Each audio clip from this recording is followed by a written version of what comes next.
नमस्कार दोस्तों, कलयुग के चमत्कार संतों की वाणी में आप सबका स्वागत है।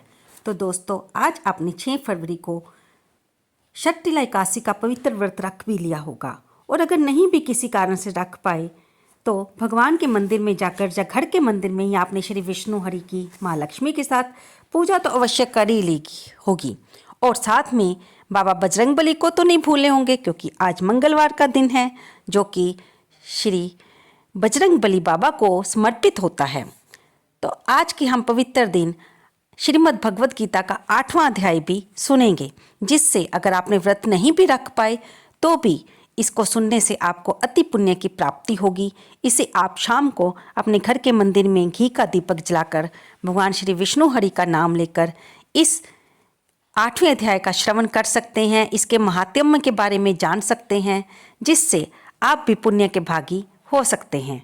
आइए हम सब मिलकर सुनते हैं कि भगवान श्री कृष्ण अर्जुन को 8वें अध्याय में, जिसे कि ब्रह्म योग भी कहा गया है, क्या बताते हैं। अर्जुन ने जब पूछा, हे पुरुषोत्तम, ब्रह्म क्या है, अध्यात्म किसको कहते हैं, अधिभूत क्या है और अधिदेव क्या कहता है, हे मधुसूदन, अधियज्ञ क्या है और इस देह में अधिदेव कौन सा है। मरने के विषय में स्थिर चित्त वाले लोग आपको कैसे जान जाते हैं।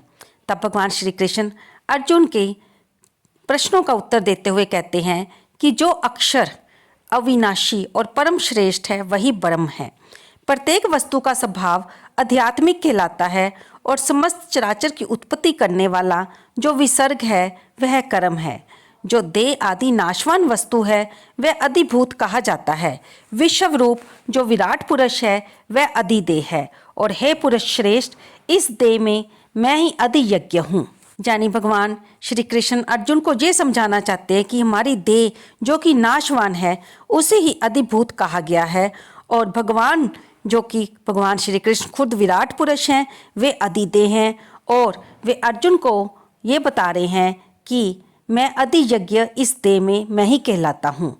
अंतकाल में जो मेरा ध्यान करता हुआ शरीर त्याग देता है वह निस्संदेह मेरे स्वरूप को पाता है। अर्थात जो मनुष्य भी अपने अंतिम समय में भगवान को याद करता है वह भगवान के धाम को ही पाता है। हे कुंती पुत्र, अंत समय मनुष्य जिस वस्तु का स्मरण करता हुआ शरीर त्यागता है वह उसी को पाता है। अर्थात अगर मनुष्य मरते समय मेरा स्मरण नहीं कर रहा है तो जिस वस्तु में उसका मोह फंसा हुआ है वह उसी वस्तु को अगले जन्म में पाता है, या फिर वह उसी योनि को अगली जन्म में प्राप्त करता है। भगवान श्री कृष्ण अर्जुन को कहते हैं कि तुम सदैव मुझ में ही मन लगाकर मेरा ही स्मरण करो और युद्ध करो, तुम निस्संदेह मुझको आ मिलोगे। हे पार्थ, अभ्यास रूप योग से युक्त हो। दूसरी ओर ना जाने वाले मन से सदा चिंतन करता हुआ पुरुष परम आदि दिव्य पद को ही प्राप्त होता है।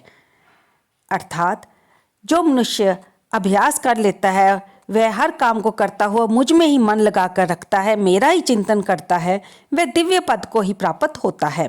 अतएव जो अंत समय में मन को एकाग्र कर भक्ति पूर्वक योगाभ्यास के बल से दोनों बोहों के मध्य भाग में प्राण को चढ़ाकर सर्वज्ञ अनादि संपूर्ण जगत के नियंता, सूक्ष्म से भी सूक्ष्मतर, सबके पोषक, अचिंत्य स्वरूप सूरज के समान प्रकाशवान, तमोगुणों से रहित परम पुरुष का ध्यान करता है वह उसको ही मिलता है। भगवान श्री कृष्ण अर्जुन को यहाँ पर यह समझाना चाहते हैं कि अपने प्राणों को वश में करके जो संपूर्ण जगत के परम पिता परमात्मा में ही ध्यान रखता है, जो कि सूरज के समान प्रकाशवान है, हर गुण से रहित हैं, सूक्ष्म से भी सूक्ष्म है और सबके पोषक हैं, तो वह मनुष्य अपने संसारिक कार्यों को करता हुआ उसी परम पिता परमात्मा में जाकर मिलता है। वेद के जानने वाले जिसको अक्षर कहते हैं, वीतराग होकर सन्यासी जिसमें प्रवेश करते हैं तथा जिसको चाहने वाले ब्रह्मचर्य का आचरण करते हैं, उस परम पद को तुमसे संक्षेप में कहता हूँ, जो सब इंद्रिय द्वारों को रोककर मन को हृदय में धारण कर प्राण को मस्तक में ले जाकर समाधि योग से स्थित होकर ओम अक्षर का उच्चारण करता हुआ देह को त्यागता है, उसे मोक्ष रूप उत्तम गति प्राप्त होती है। हे पार्थ, जो मुझ में ही मन लगाकर नित्य प्रति मेरा स्मरण करते हैं उन सदैव स्मरण करने वाले योगियों को मैं बहुत सुलभ रीति से प्राप्त होता हूँ। मुझको प्राप्त होने पर परम सिद्धि को प्राप्त करने वाले महात्मा गण फिर ये जन्म नहीं धारण करते, जो नाशवान और दुख का घर है। हे अर्जुन, ब्रह्मलोक पर्यंत जितने भी लोग हैं वहां से वापस लौटना पड़ता है, लेकिन मुझ में मिलने से फिर दोबारा जन्म नहीं होता।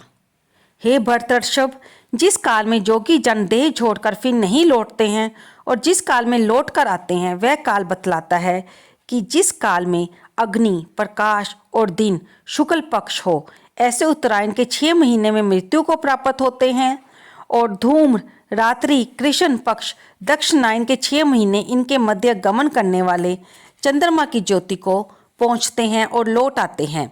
अर्थात संसार को नित्य चलाने वाली शुक्ल और कृष्ण नाम की 2 गतियां हैं। एक से जाने पर लौटना पड़ता है और दूसरी पर फिर लौटना नहीं पड़ता। हे पार्थ, योगी इन दोनों गतियों का तत्व जानते हैं, इसलिए मोह में नहीं पड़ते। अतएव हे अर्जुन, तुम सदा योग से युक्त हो। वेद, यज्ञ, तप और दान से जो जो पुण्य फल बताए गए हैं, योगी को उन सबसे अधिक ऐश्वर्य प्राप्त है और सर्वोत्तम स्थान ही वह अंत में पाता है। तो दोस्तों, आपने यहाँ पे सुना कि भगवान ने शुक्ल और कृष्ण पक्ष के दोनों गतियों का वर्णन किया है, जिसमें एक में शुक्ल पक्ष में उत्तरायण पक्ष आता है और कृष्ण पक्ष में दक्षिणायन पक्ष आता है। आप सब ने जिसने भी श्रीमद् भागवत गीता का स्मरण किया है, तो कथा में ये सुना ही होगा कि भीष्म पितामह जी ने भी उत्तरायण पक्ष का इंतजार किया था ताकि वह मोक्ष को प्राप्त कर सके। तो अब हम सुनेंगे 8वें अध्याय का महात्म्य। 8वें अध्याय का महात्म्य सुनाते हुए भगवान श्री नारायण जी माँ लक्ष्मी से बताते हैं कि दक्षिण देश में नर्मदा नदी के तट पर एक नगर है। उसमें सुशर्मा नामक एक बड़ा धनवान विप्र रहता था। एक दिन उसने एक संत महात्मा से पूछा, ऋषि जी, मेरे संतान नहीं है। तब ऋषिवर ने कहा कि तू दान पुण्य किया कर। तब ब्राह्मण ने पूछा, मैं कौन सा दान करूं? उन्होंने कहा कि राजन, काले पुरुष का दान करो। तब विप्र ने काले लोहे का पुरुष बनवाया, नेत्रों की जगह लाल सोने के आभूषण जड़वा कर पहना दिए और उसे तैयार किया। वह काला पुरुष कह कहा लगा कर हंसने लगा। तब वह राजा डर गया कि ये तो कोई बहुत बड़ा अवगुण हो गया है जो ये लोहे का पुरुष हंस रहा है। तब लोहे के उस काले पुरुष ने ब्राह्मण को कहा कि क्या तू मुझे लेगा? तब ब्राह्मण ने कहा कि मैंने तेरे सरीखे कई पचाए हैं। तब काले पुरुष ने कहा, हे विप्र, तू मुझे वह कारण बता जिस कारण तूने अनेक दान पचाए हैं। तब उस ब्राह्मण ने कहा कि जो गुण मेरे में है सो मैं ही जानता हूँ। तब वह काला पुरुष कह कहा लगाकर फट गया और उसमें से एक कालिका की मूर्ति निकल आई। तब उस ब्राह्मण ने श्री गीता जी के 8वें अध्याय का पाठ किया। उस कालिका की मूर्ति ने 8वें अध्याय को सुनकर देह पलटी और जल की अंजलि भरकर जब विप्र ने उस मूर्ति पर जल छिड़का तो जल के छिड़कने से तत्काल उसकी देह पलटी और उसने देवदेही पाई। विमान पर बैठकर वह वैकुंठ को गई।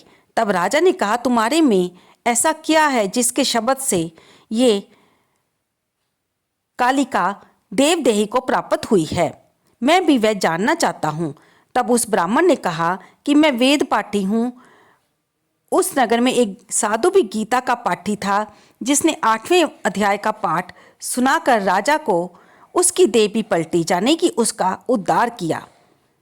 जानी देह पलटी का अर्थ होता है दोस्तों कि जब हम कोई पवित्र वचन या कोई पवित्र पाठ सुनते हैं तो उसको सुनने से हमें मुक्ति की प्राप्ति होती है, हमें देवदेही की प्राप्ति होती है। दिव्य देह को पाकर जब राजा ने साधु से गीता का पाठ सुना तो वह भी वैकुंठ को गया और वह कहता गया है कि हे ब्राह्मण, तू भी गीता का पाठ कर, तेरा भी उद्धार होगा।